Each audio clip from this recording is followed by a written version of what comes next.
What is going on, guys? It is Wrestlelamia here, back with another video. Join us now as we look at this week's edition of Raw, as well as the wildest news stories and rumors you need to know, including worrying Bianca Belair news, it gets worse for Bron Breakker, Jey Uso botches on Raw, a 26-year WWE employee passes away, is Roman Reigns back full-time, and much more. Be sure to subscribe and hit that notification bell for daily wrestling videos, and follow us on Facebook for exclusive lists.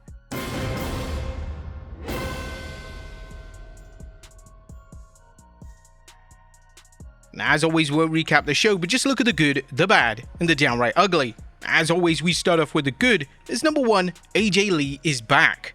Now, at long last, AJ Lee is back on television. AJ returned at the start of the show, and it was confirmed that she will challenge Becky Lynch for the Women's Intercontinental title at Elimination Chamber in 2 weeks. It wasn't addressed what this means for WrestleMania, but it's possible that a multi-person match is planned for the show. But this is a match that WWE could easily run back on the grand stage. Number 2, unpredictable. The two respective chamber matches feel completely unpredictable this year. Names such as Tiffany Stratton and Rhea Ripley have already qualified, and names such as Gunther look set to be included in the men's. But with the news that WWE is shaking up the WrestleMania plans again now surfacing, we could be in store for two rather surprising winners this year. Number 3, Punk is locked in. World Champion CM Punk is truly locked in when it comes to WrestleMania season. Punk engaged in an epic promo showdown with Finn Balor, and it was confirmed that he'll meet Balor in a rematch at Elimination Chamber. WWE handled the booking of this match rather well, as Adam Pearce revealed that he didn't want to jeopardize the big money main event WrestleMania match between Punk and Roman Reigns. Punk would then switch his attention to Reigns with another fantastic promo segment. But Punk is firing on all cylinders, and there appears to be no sign of him slowing down. Number 4, LA Knight advances. Now, all concern that LA Knight would be punished for his comments relating to Donald Trump have been quashed. LA Knight would advance in the Chamber qualifier in the main event of the show, and whilst he isn't expected to win the Chamber, as let's face it, if they haven't pulled a trigger by now, it's over. It's still great to see LA Knight get another main event match under his belt. Number 5, Theory isn't the Masked Man. So the Masked Man made his presence again felt during the main event match, which just so happened to feature Austin Theory. Now, all theories that, well, Theory was the Masked Man have now been erased, and it's likely going to be revealed as Seth Rollins, that is if he's medically cleared in time for WrestleMania. It's still believed right now that he's being played by Grayson Waller as a stand-in. And the best counter ever? A spot from Raw is going viral on social media right now. That spot in question saw Javon Evans intercept a dive from Bravo with a cutter.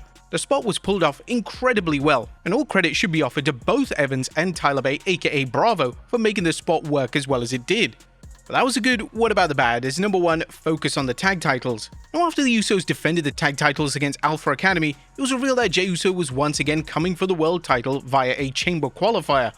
Jey's character was benefiting massively from being back in the tag team division with his brother Jimmy, but now WWE is seemingly ditching this in favor of another singles run. This doesn't exactly bode well for the Raw tag division, so hopefully WWE doesn't completely neglect the division and it's simply a side quest for main event Jey. Do you think he could actually qualify and go on to win?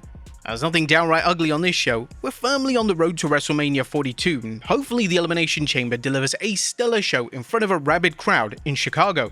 What did you guys think of Raw last night? Let us know in the comments down below. Now let's move on to the news. Our first story looks at Roman Reigns back working full-time. Our top story today looks at the latest when it comes to Roman Reigns' WrestleMania schedule. One of the primary concerns for WrestleMania this year related to Reigns and his part-time status.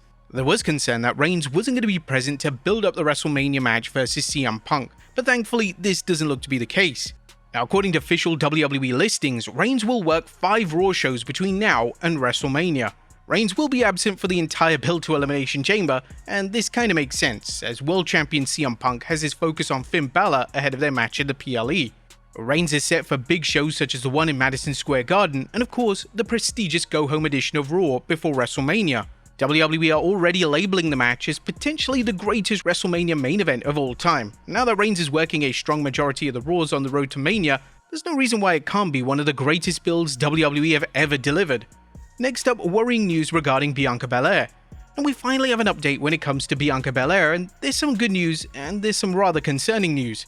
According to Body Slam Plus via Patreon, Belair is currently on the list internally in WWE with no return date assigned. However, those in WWE believe she will be involved in WrestleMania this year. A source indicated to Body Slam that Bianca Belair is currently on a list internally with a tag that has no return date designated, but confirms Self-Made's report that WWE believes she will be involved at WrestleMania in some fashion. The report adds that the rehab process for Belair has been unprecedented and there have been a ton of complications. Another source indicated to Body Slam that the rehab and recovery process for Belair has been rough and they've never seen anything like it. There have been a lot of complications, but Belair is said to have kept a positive mindset throughout this entire ordeal. The news that Belair could be involved in WrestleMania is great, however it's not made clear if this means that Belair will be returning to in-ring action at the event itself, as it could be too late to build up to a match. Next up, it gets worse for Bron Breakker. As official, Bron Breakker is out of action with a serious injury.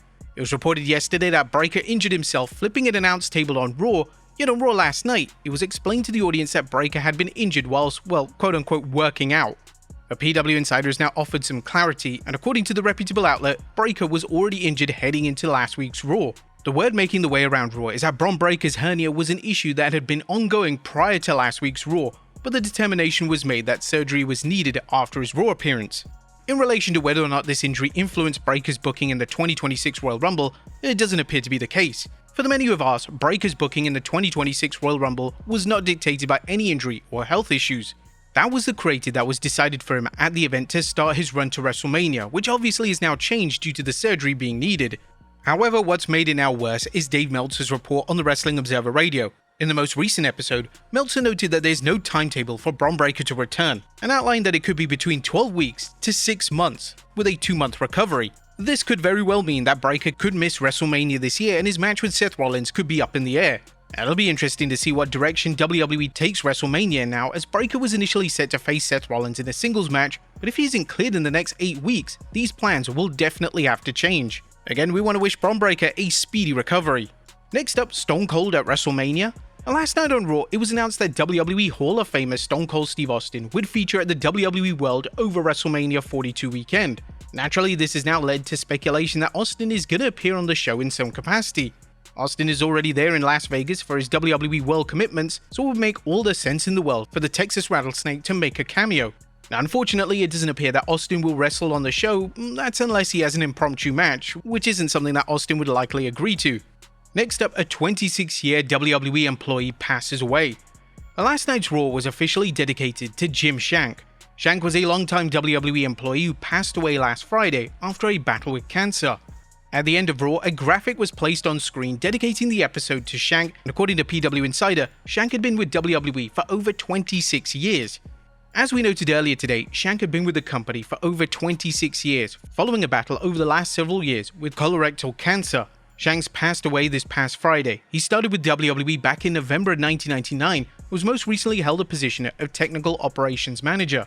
It was also revealed last year, WWE employees as well as Shank's friends raised over $200,000 to assist with the new therapy, and even Vince McMahon donated a substantial amount. Last year, WWE employees and Shank's friends raised over $200,000 via a GoFundMe campaign to assist Shank receiving a new therapy that he was in the process of undergoing. Former WWE head Vince McMahon contributed over $122,000 himself to the campaign, as did many current and former execs and employees.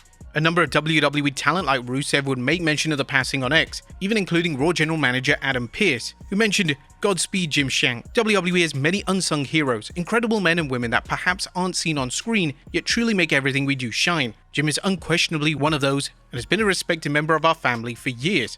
I thank you, Jimmy, for your talents, your time, and most importantly, your friendship. Connections through Houston won't ever be the same." We here at Wrestlelamia offer our condolences to Shank's friends and family. Next up, Jey Uso botches on Raw. Now it's another week, another horrendous Jey Uso botch.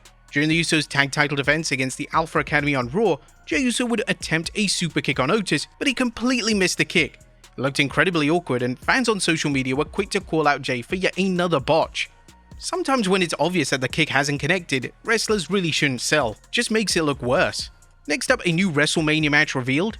Now, the El Grande Americano storyline has been going on for some time now, and it's been reported that the two versions of the character are set for a collision course at WrestleMania 42. According to WrestleVotes Radio, El Grande Americano vs El Grande Americano is virtually locked in for WrestleMania.